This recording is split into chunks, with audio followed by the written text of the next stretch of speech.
রাজ্য শিক্ষা সংকুচিত আইজিএম হাসপাতালকে দুর্নীতিগ্রস্ত বেসরকারি হাতে হস্তান্তর। জাতীয় স্তরের নিট নেট কেলেঙ্কারির বিরুদ্ধে joint forum for movement on এডুকেশনের প্রতিবাদ মিছিল রাজপথে এদিন প্যারাডাইস চৌমুহনী থেকে প্রতিবাদ মিছিলটি শুরু হয়।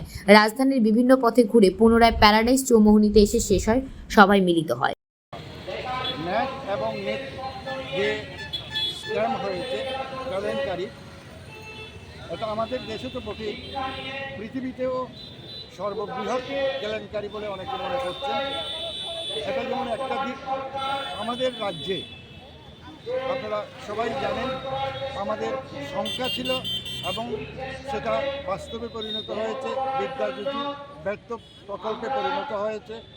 এবং এখন যেটা হচ্ছে সেটা হচ্ছে যে স্কুলের মার্জার, বিদ্যালয় একত্রীকরণ ভয়াবহ সংকট ডেকে আনবে। এছাড়া ইদানিংকালে একটা বেসরকারি দুর্নীতিগ্রস্ত সংস্থাকে মেডিকেল কলেজের জন্য আইজিএম ব্যবহারের সুযোগ দিয়েছে সরকার। এসবের প্রতিবাদে আজকে আমরা বিক্ষোভ মিছিল সংগঠিত করছি।